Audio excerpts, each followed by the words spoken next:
about some of the work you've done around open government and big data. Tell me a little bit from across your team. Yeah. So my entry into open government and big data or data transparency came after or during President Obama's first election, so Senator Obama's campaign, when he talked a lot about Google for government, and I thought that was really interesting, not just in the sense that I could Google something and find a service from government or information, but actually if you think of Google as a service, then what other services can government provide for people? So after the campaign, I moved to DC, and I had no idea where to even begin because all of my peers were, looking to go do digital in government or new media at the time, or were looking to be, junior staffers somewhere in the administration, which would have been exciting, but I was kind of really trying to figure out what is this that's a little bit more than social media and a little bit more than blogging that is actually providing value, direct value to people. So I ended up at a transparency nonprofit called Sunlight Foundation, and essentially all they do is advocate for open government, transparency, open data online. And that kind of hit all my sweet spots. And so I sat on the technical team there, even though I'm not technical, but I learned so much, and it was so great. And so that gave me a great introduction to DC, a great introduction to the agenda at the time. President Obama's first memo was open government. So, and Sunlight Foundation was forced in, we were kind of the center of all that because no one really had a clue what it meant, what the principles would be, what it actually looked like, except for kind of journalists. And it's not their job to advocate because they are just supposed to be there to report. It was Sunlight's job to come up with principles around what it meant, literally, technically. Also just getting principles around it and policies, which government really wanted was policies. And so we kind of were there to build tools for people. The tech team was, the policy team was there to always meet on the Hill, and I just kind of soaked it all up. And then stayed in and around that after I left Sunlight. I had I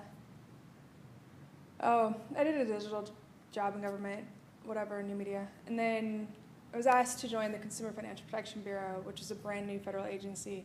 And the first question that the guy who interviewed me asked was, what would you do if you could build the dream team, if you could actually make websites work in government, if you could actually do open data, if you could actually make open government and that dream happen, what would you do? And I was like, are you fucking kidding me?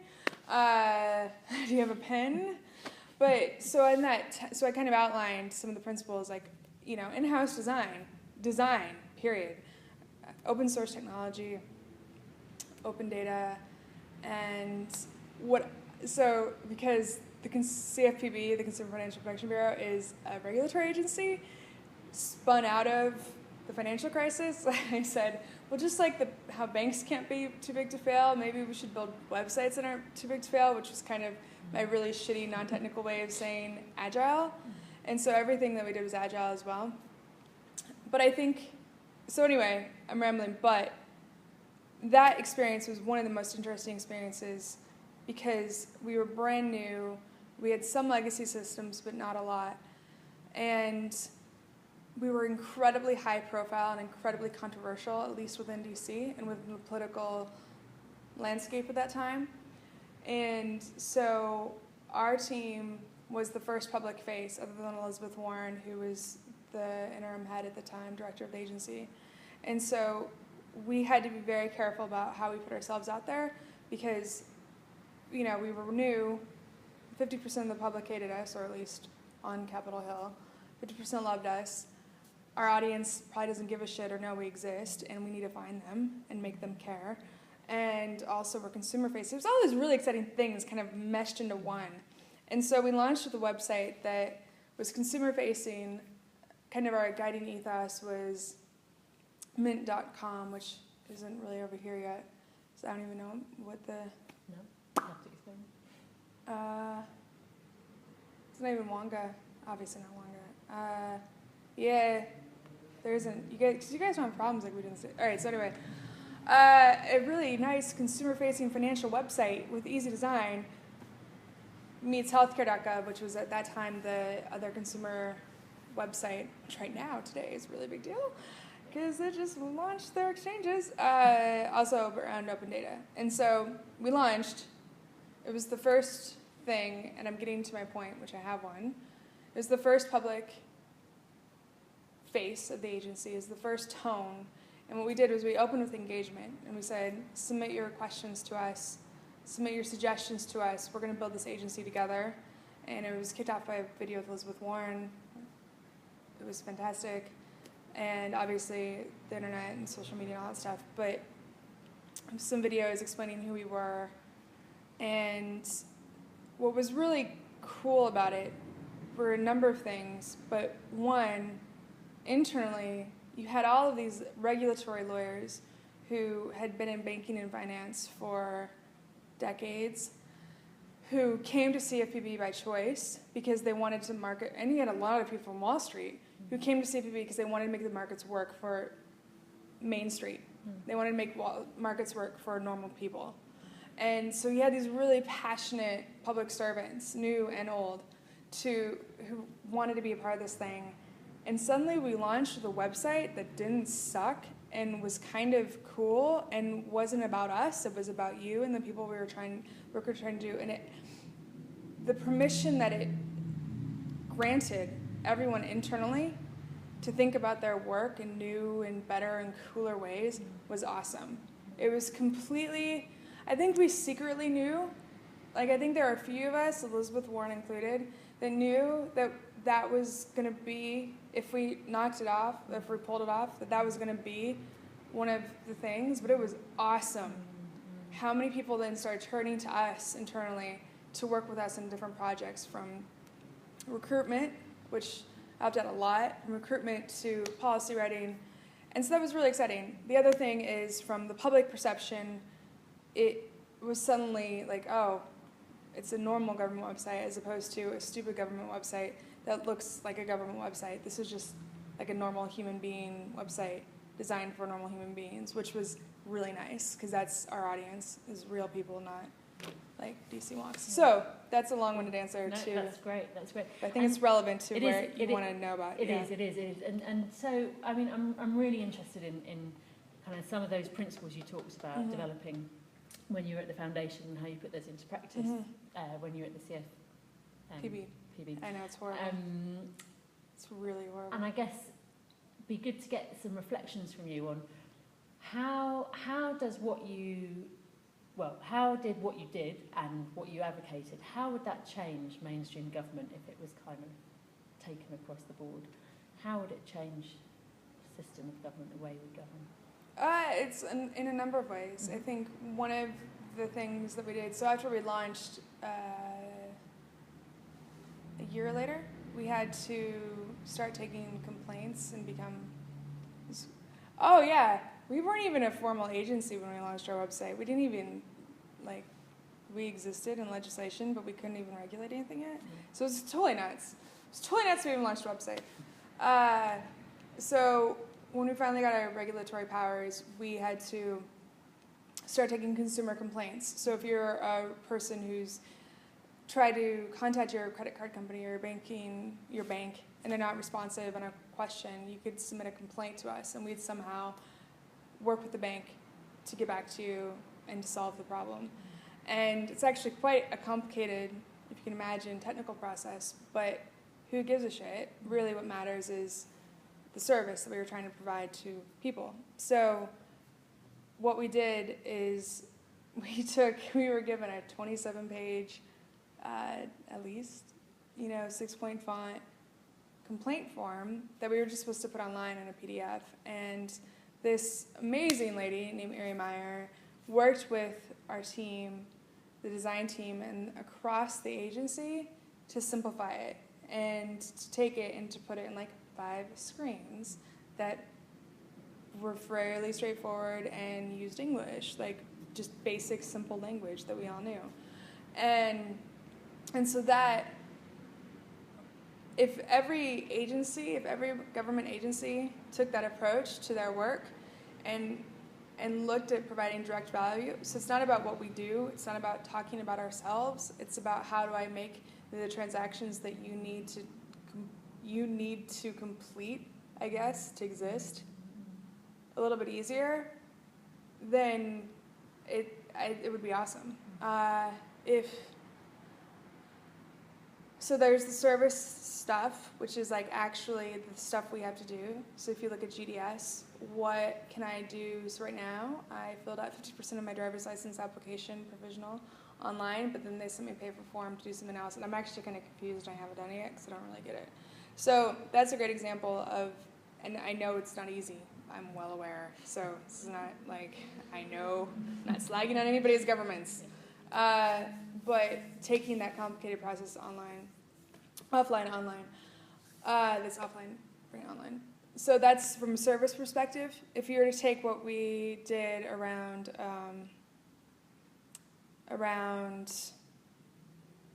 a data transparency perspective, so a lot of this has happened since I've left, just about when I was there still.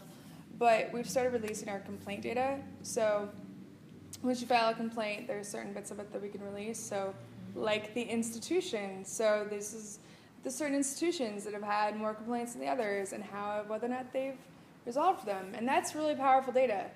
And so we started releasing a lot of that data. And it's wicked, because that's, over time, changes the marketplace. Number one. Number two, journalists pay attention to it and write stories on it. Number three, developers can take the data and build recommendation. I hate the phrase recommendation engines around it. So you can compare. So if I want a credit card, who's the least likely to screw me over? I don't work at CFP anymore, so I can say that. So that's from a data perspective. That list can kind of go on and on. Could you imagine, like, if the FSA here released, yeah, they have the authority to do whatever they want. If they release transaction data, hypothetically, if they released, I think financial data is like the most exciting thing ever. But the NHS, if you look at the one example around prescribing analytics and the money that the NHS could prescribe, simply, I think it seems almost like doctor education, just prescribing a generic is this will save you this much money versus you, the NHS, versus, and the taxpayer, versus a prescription. I mean, just like that kind of stuff is really transformational. So the question is, how would that impact the rest of government? Those are just examples of the FSA and the NHS. And those are one examples within each. And I think government is the only institution that can do that, because they don't need to make money off of it. They have the authority, generally, to suck in the data and to give it out for free that no one else can. That's really expensive in the marketplace. Incredibly expensive in the market. Financial data is incredible. There are markets around financial data. Yeah. I don't want to say those markets should be dead, because maybe they shouldn't. Maybe they should exist. Maybe they're the most suited to do that. But it's 2013, and maybe government should do it. Yeah. That should not be online ever. Ever. Because that's like the secret stuff. That's like, that'd be so sick. Anyway. Did that answer your question? Yeah. Okay. No, that's great. And I think it kind of takes me on to something else I'm really interested in, which is, I mean, what you guys pulled off with, I've got to write this acronym down. CFPB. CFPB. Yeah, the Consumer Finance Protection Bureau. What you guys pulled off there is obviously unusual and kind of leading the way in terms of how government shares data and invites people in, I suppose. And I'm really interested in how you managed that. And the kind of context of my question is that there's been a kind of a lot of stuff around systems change theory, about having a theory of change and having an approach using particular tactics and strategies in order to bring about that kind of change you're looking for. Are there things you did in that process of setting up the CFPB that you think are particularly pertinent to other people looking to change the system in the way you have? I don't know how you could do it without someone at the top who has complete buy-in. And that's a shitty, sad answer. But I think having Elizabeth there paved the way, gave us a runway to do it. Also, I knew with incredibly high confidence that our visions were similar, just based on literally conversations at happy hours, and not even formal conversations, just informal conversations. I knew where she was, what she wanted culturally, what she wanted, not spiritually, but like what she wanted the website to demonstrate, I guess. Demonstrate's a good word. And ultimately where she wanted it to be in 5 years. And so, or at least not what the design would be, but where it would go and the direction that it would take. And so without that top cover, I think it would have been a lot easier to get killed. All of our projects killed. But for example, this is so stupid. We had a huge debate about blog comments and whether or not they should exist on our website. And so I'd always been operating under the assumption that while it is 2011, 2010, wow. They should, like the rest of the internet has blog comments, we should have blog comments and self-moderate it or moderate it. Not, like let's just have a community of people that comment. And there were people on my team who had different assumptions because they were a little less, it all was kind of magic that Elizabeth understood it was the right thing to do. So I don't know what the right ingredients takes. Having someone at top, having someone who has no problem sticking her head up when it's not going to do her any professional benefits or anything for her career. When I took the job, I had a coffee with one of my old bosses, and I was like, do you have any advice? I know you've had really hugely successful jobs. And he said, never release a thing. Quit before you release a thing that you're not proud of. And I found myself coming back to that a lot, where, with stupid blog comments, it's like, either we have them or we don't have them. I feel like we should, because it's 2010, but I kept kind of coming back to that around, it didn't mean professional.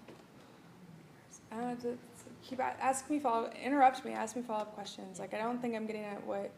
No, this is good. It's good. Okay. Honestly, like, I will interrupt if I need to, but actually part of this is letting people go a bit. But why are there other things? So back to the question about kind of what are the ingredients, what are the tactics and strategies that worked for getting this off the ground? Yeah. If you were advising someone else who wanted to open up their bit of government, what are there other things you'd say to them? So you need a great sponsor. You need a great sponsor. A really senior. Yeah. Great sponsor. Yeah.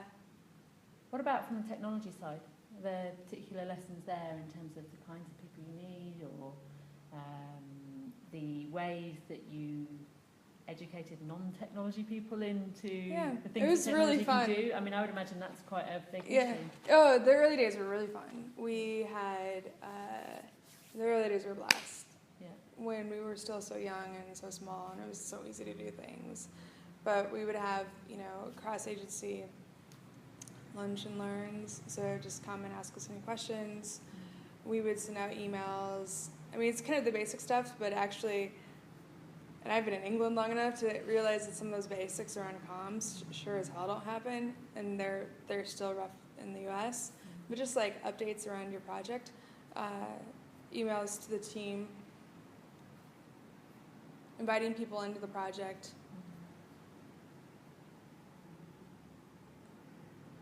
So there's the huge comms piece. As far as tech, goes, I would say it's always about,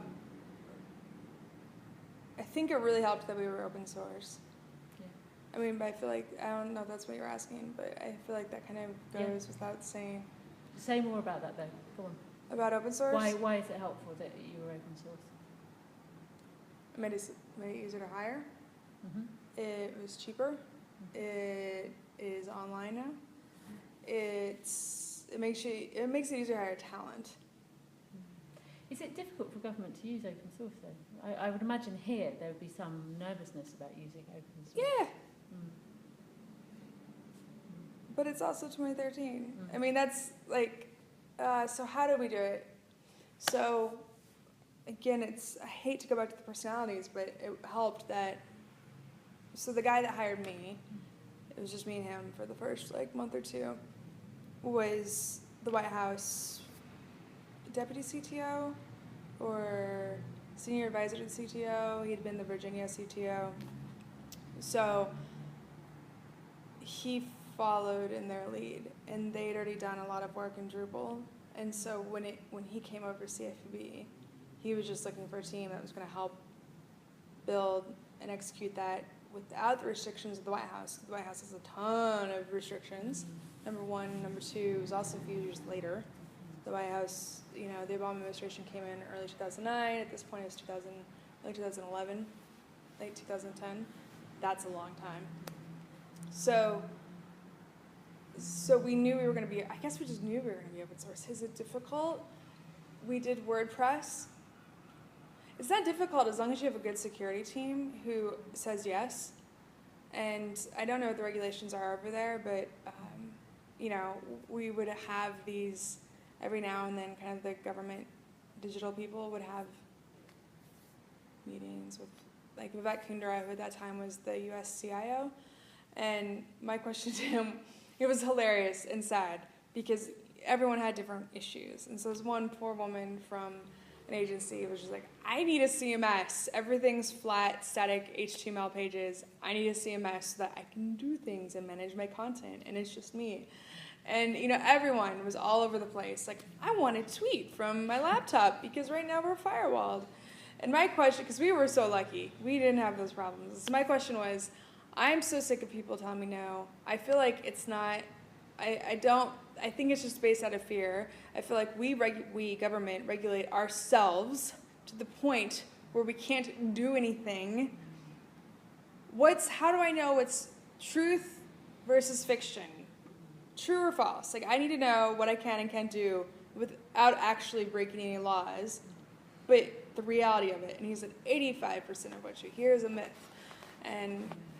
And whether or not that's not scientifically true, but he's right. I mean, 85% of it is just what people say to protect themselves. And it's just a government thing. It's a cultural thing. And so, going to open source is kind of difficult, but once we got some of the licensing figured out for WordPress, the terms and the T's and C's, the things, there's a thing you do when you sign up to a social media site and you're in government.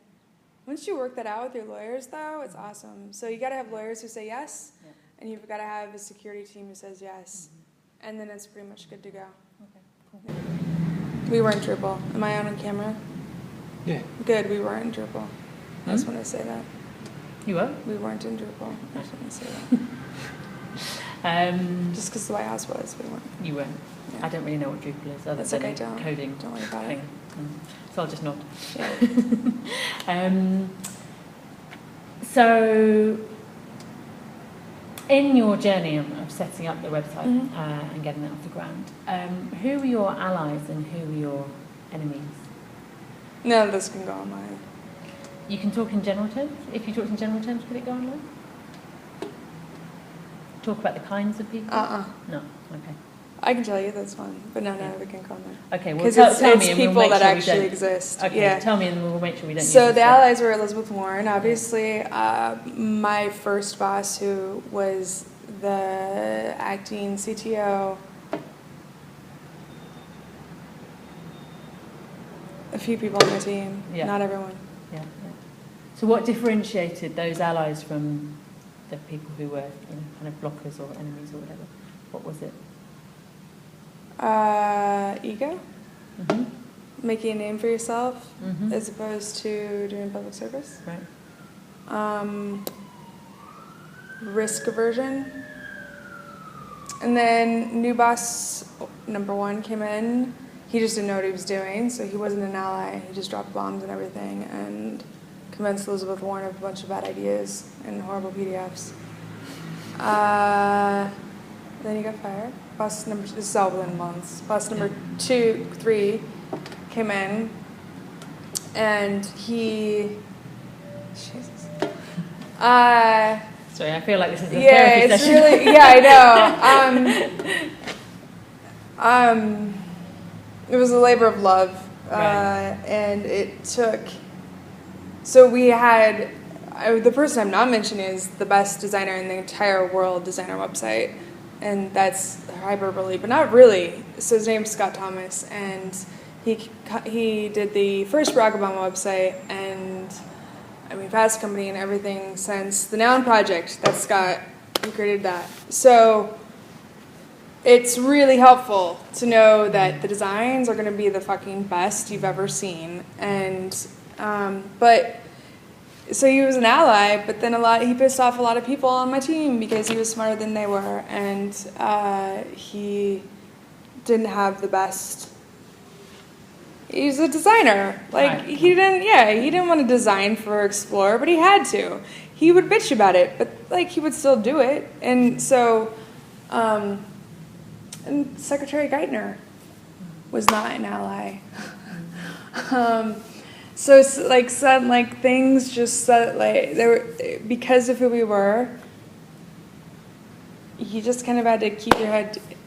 That's not an easy question because everyone's still around, and it's Secretary Geithner. Yeah. Yeah. And yeah. there will be books that's written about that. The website will not be mentioned, Yeah, yeah. but there will be books about Treasury's role, and Yeah. that stuff can, Yeah. I'm not fucking writing those books. Yeah, yeah, So that's why that can't. Yeah, no, that's cool. I mean, I guess what's behind the question as well Yeah. for us is that, well, one of the things that's come out is lots of people have said, the main enemies to the work they're doing on systems change in whatever sector, or the main enemy is actually the fear of change. And Yeah, we didn't have that problem.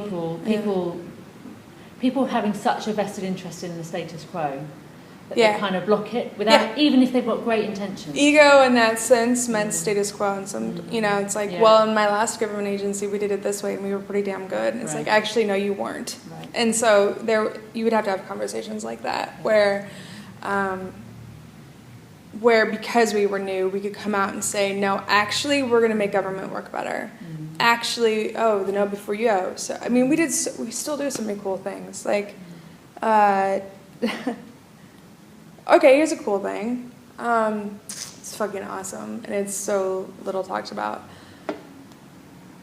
Elizabeth wanted to do a credit card term sheet. What's it called? I don't even remember, but like credit card agreement. There we go. That, because right now it's like 27 pages, 6-point font. And she wanted it 2 pages. Actually, she wanted 1 page. So a lawyer on our policy team read every agreement he could get his hands on and found out that actually they're all the same, just tweaked.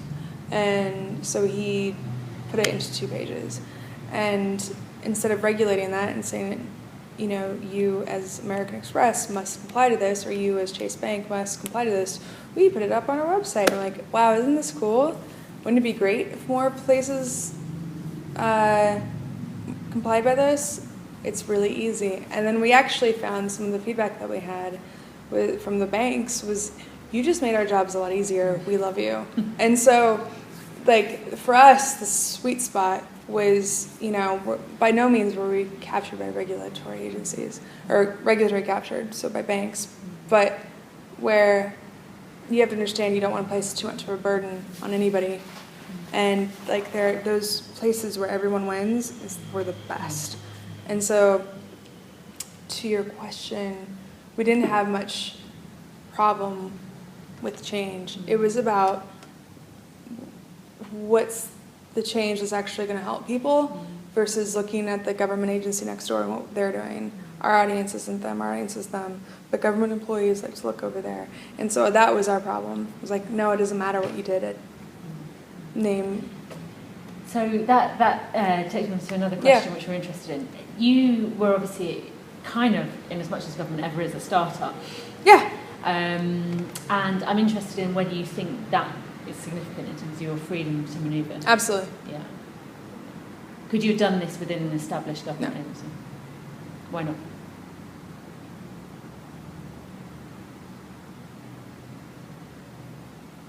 You could if you had the buy-in. I think GDS has a lot of the buy-in. I think, the White House New Media team has the buy-in. I think maybe State Department will have the buy-in. You could do it if you had the buy-in, but it's really hard. I mean, it's in the private sector too. You build a product that might change your revenue stream and your revenue model, and you can't predict how it's going to change it. And so even if that product could leap you ahead, it's so that I feel like that's not a unique government problem or a unique startup problem. I just think it's a problem of established entities and just like institutions. So it could happen. It's just a heck of a lot harder. FCC's done a good job of trying. It's just is a lot harder to do it. Okay. That kind of answers your question. Yeah, no, that's great. Yeah. Tell me how you describe the work you do in this field to people who aren't in it. Which field? Well, sorry,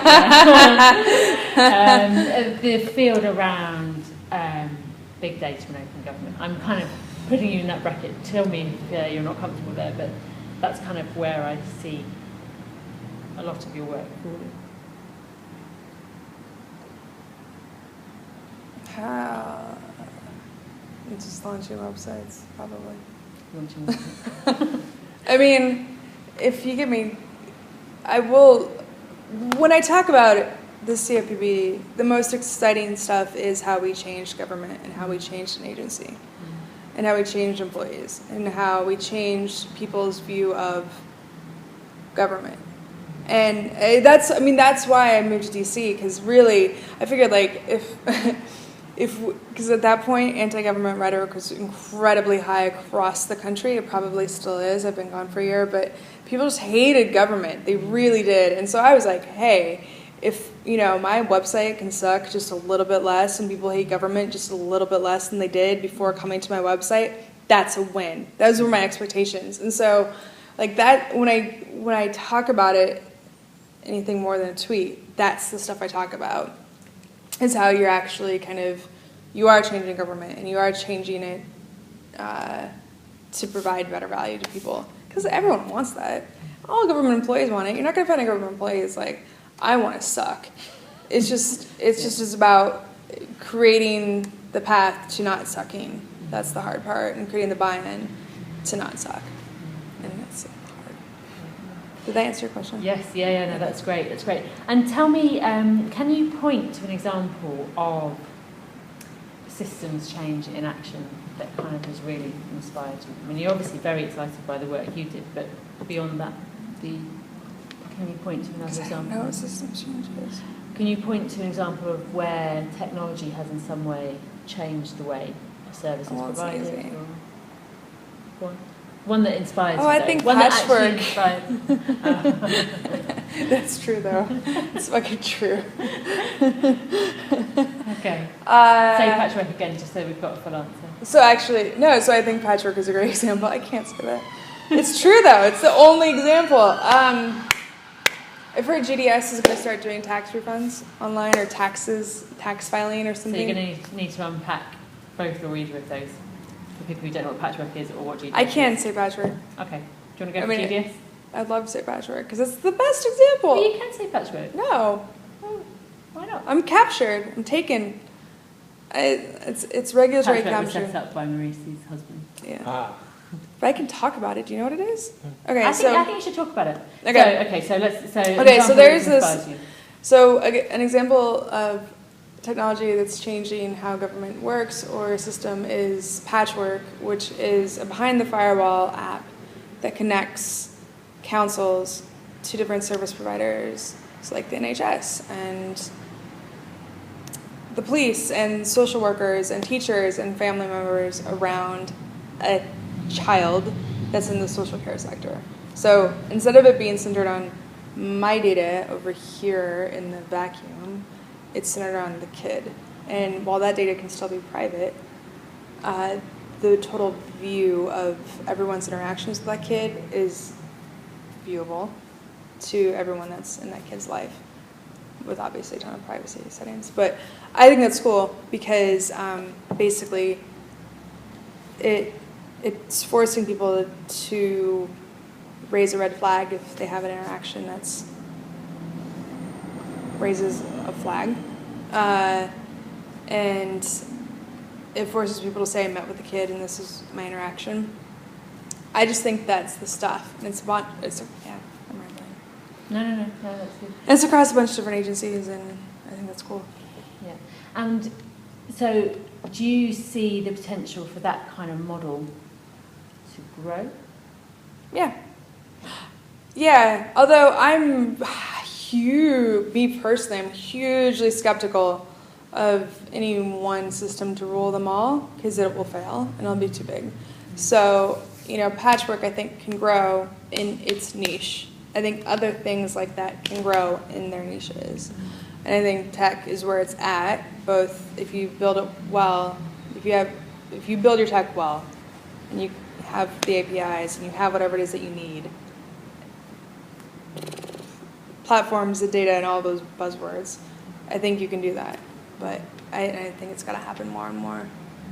You do, or you don't think it's going to happen? I do, but just I don't want a system to rule it all, because it'll fail. Yeah. It'll fucking fail. Okay, so one of the things that's come up in a lot of the other conversations we've been having is about the fact that a lot of the work people are doing to try and change systems is about trying to shift the locus of power, shift where power is. Is that something that you recognise from your work?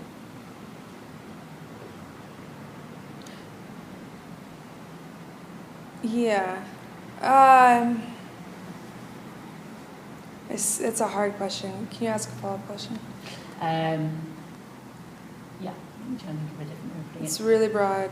Yeah, it is broad. So focus me a little bit. So some of the conversations we've been having have talked about the importance of, for example, creating movements, bringing people along, thinking about change from the bottom up rather than the top down. And some of the stuff you've been saying today is very much about that, I think. Yep. I'm hearing right, around technology's role in orchestrating that kind of more bottom-up movement. So there's a couple of ways to look at it, absolutely. I think that it's shifted the power structures. Not too much, though, to be honest, because it was government. I think it would be interesting if maybe we were in a regulatory agency, how that would have been different. But it did shift it in a lot of ways, because it was the entire process was led by, it was led by me, actually, and, what experience did I have, or right did I have to be doing that, to be completely honest. And so, it dramatically shifted it. In terms of, there's another aspect, an approach of shifting power structures. I think in tech, everyone looks the same, and they have the same background, and they have the same ideas, and they all kind of pat each other on the back. And I think that's incredibly dangerous. And I've seen it happen, without going into detail, what happens when your teams aren't just made up of white people, and that your product gets better. And so when you're talking about shifting power structures, it's not just about kind of tech and its role and junior members of staff doing that. It's also around you're shifting who can contribute in the first place. And so I'm always really passionate about, having a ton of different backgrounds on the team, not just skin color, not just diversity, but also economic backgrounds, not just kids who went to, in the States, the Ivy League schools, but kids that went to state schools, which is the opposite meaning here, kids that went to public institutions. All these meetings don't make sense here. But not just looking at kids from the same background on your team. And the more we open that up, the better our products got. And that's the fucking future. And that excites me so much. I think tech is going down a scary path of, it's fine if we're all designing for iPhones. That's not my problem. It's who's designing for the iPhones. Same with women, same with people of color, across the board. So yes, I have several answers to that question. Okay. Last 2 questions, I think. Well, the first one is, I guess I'm interested, you've come over the UK, and I'm interested in whether you feel hopeful or pessimistic for us about whether government is going to be able to make the sorts of changes that you've done. Oh, hopeful. Totally hopeful. I don't know too much, though. I don't know. I'm not in GDS. I don't know a ton of people from GDS. I'm not in local government. I know a few people in local government, but not really. So you feel hopeful? I'm completely hopeful. Why are you hopeful? Because I'm an optimist. No, because your problems are smaller. And I don't mean that your problems are less complex. I mean, it's a smaller number of people. It's an island. And I think, and also, there's just kind of this crazy drama streak, take to the streets, calling people out attitude, which is kind of fun, that we don't really have in the States. And so I think that if you apply that to tech and you apply that internally as well, that can happen. I don't know if it ever will. It actually is, though. I mean, that's what Dominic's doing.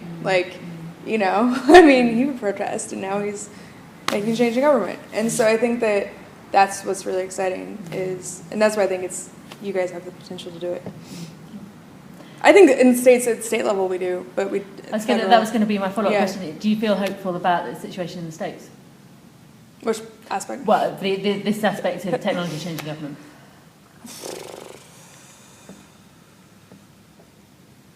No. At the state level, yeah.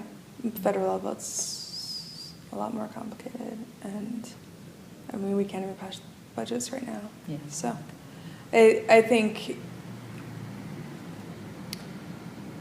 my old boss used to say that, at Sunlight Foundation used to say that there had to be developers in Congress. And I don't know if that's true. It'd be cool.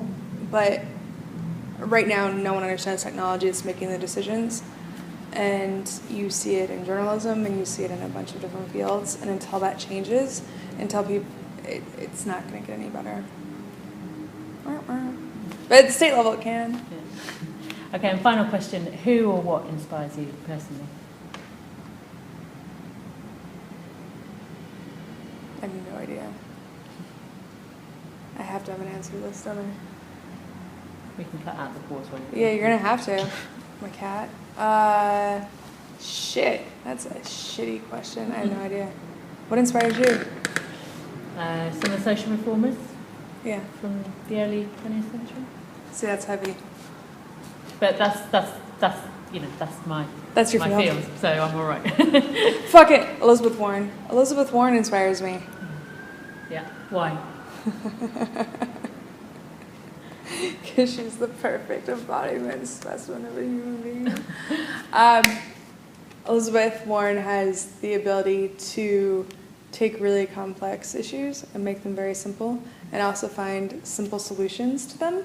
So it's not just about making them accessible to people, but it's also about making them better if there are problems that are really nasty. Her intellect is, she's probably the smartest person I've ever met, and she's also really wonderful. So Elizabeth Warren inspires me. And she also doesn't give a fuck. She's happy to stand up to any dude on Wall Street, and it's awesome. So, brilliant. Yeah, she inspires me. Thank you. Go Elizabeth. No. So was that helpful? That's awesome. Yeah, thank you very much. Was that okay for you? Yeah. It's weird. I know it's weird.